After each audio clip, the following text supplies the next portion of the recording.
go to Jonah chapter 1. Is the full-time ministry for me? I think so, yes. Is the full-time ministry for you? I'm not sure. It depends. It's more of a case-by-case kind of thing, you know what I mean? What I do know is this. If you are running away from the full-time ministry, you are in sin and you need to repent.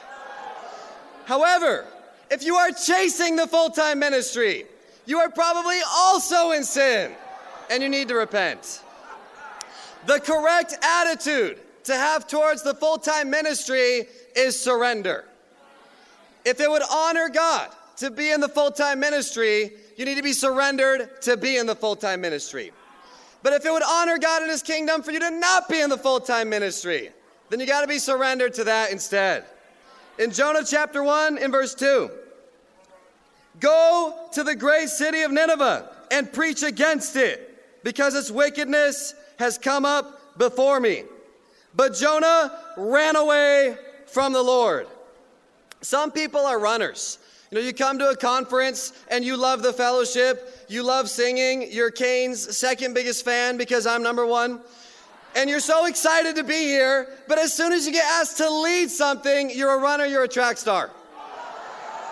You avoid leaders meeting like the plague.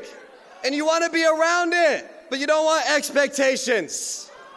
You don't want responsibility. But there's a different kind of runner, the leader who runs away from his responsibilities. See, Jonah was already a prophet. He was in the full-time ministry. But once ministry got difficult, then he wanted to run away. You know, maybe he wanted to be a prophet. Maybe he went to the prophet GMC back then. And he saw Elijah could do magic tricks, basically. And he saw that Elisha could do it too. And he said, you know what? I want to be a prophet as well. And then he became a prophet and realized it's not all just applause and appreciation. Sometimes you got to go to Nineveh and spend 50 hours a week on campus, and that's what it actually means to be a prophet. You know, I think that ministry is a lot like OG 90s basketball. And if you want to know what that means, find any brother who is bald and over 40, and he'll tell you. Because in the 90s, they say, man, it was physical. You were allowed to hit people. And this new era is soft.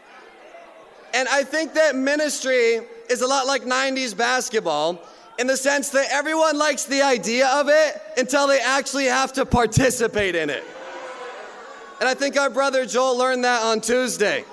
Congrats on second place, bro. But everyone loves physical basketball until you actually have to play in it. Because you just want to play your game, you're skilled, you practice, and then someone just hits you. But the ref doesn't call a foul. And the OGs, the bald guys, they're so disgusted when they see a good player get fouled, but there's no call, and they just start crying to the ref instead of playing through it. It's pathetic. It's hard to watch. It's soft. In the same way, I think we have a lot of great leaders, and you're so talented, and you have such a great heart, and you're so fruitful, and you're so excited to apply all the things you learned at the conference, and you're skilled, but then you get hit, but no one calls a foul, and you start crying to God, man, why'd you let them persecute me? I'm so discouraged. And you start asking yourself, I don't even know if the full-time ministry is for me. I don't know if I'm really called. Demeji said I was called when he got appointed, but maybe that was just an emotional moment. And you act all confused, but you're not confused, you're just soft. And you're crying to God, why aren't you gonna call it? But God's an OG too. And you know what they say? No blood, no foul. Because Jesus got fouled, he was bleeding, and they didn't call it, he played through it instead. You know, let's read Jonah chapter 3. We can't run away when it's time to do the job that we signed up for. Jonah 3 verse 10. When God saw what they did and how they turned from their evil ways, he had compassion and did not bring upon them the destruction he had threatened. But Jonah was greatly displeased and became angry. For the ministry chasers, what you have to understand is that success in the ministry is not what's going to make you happy. If you feel like there's something missing, it's not responsibility, it's not the full-time ministry, it's Jesus in your heart. That's what's missing. Jonah is the most successful prophet ever.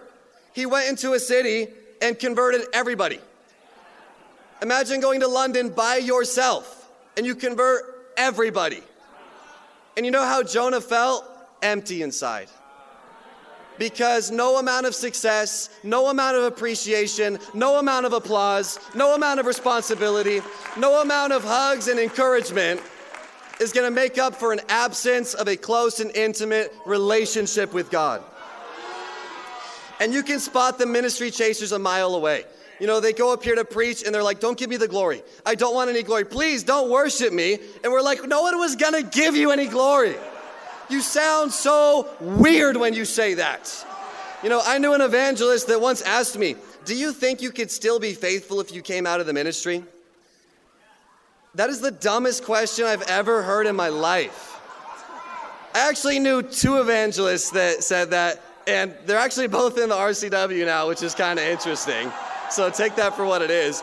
But they were so serious. They're like, if I was not in the full-time ministry, I don't think I could still be a disciple. What I've learned is that you just weren't a disciple when you said that. If you want to be like, if you want applause, if you want people to appreciate you, bro, just be a song leader. They love the song leaders way more than us. You're not going to remember this lesson. Your main takeaway is that J-Ho is a great singer. That's what you're going to take back to your church with you. It's all you're going to remember. What is leadership in the ministry? It's always your fault, and it's never, if it's good, it was never you. If it was good, it's God. If it's bad, it's your fault. That is full-time ministry. You know, Michael Jordan, the OGs love him.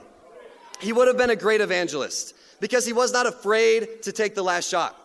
What people might not realize, though, is he also didn't always take the last shot. He understood when it was someone else's time to do it.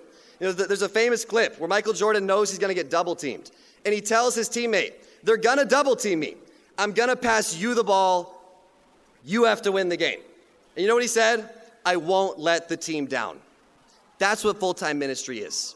If the ball comes to you, you can't be afraid to take the shot. If the ball doesn't come to you, you have to support the guy who's taking the shot. If your decision is to go in the ministry or to not go in the ministry, let it not be about yourself. Let it be about the team. You know, last thing I'll say today is the question was not, is the ministry for me? The question was, is the full-time ministry for me? Because every Christian needs to have a personal ministry. If you don't have a ministry, you're not a Christian. What is a ministry? It means you're bringing non-Christians to a relationship with God, or you're helping a Christian to mature in their relationship with God. My challenge for you is simple. With whatever time you have, lead your ministry to the fullest. Have the strongest personal ministry that you've ever had. To God be the glory.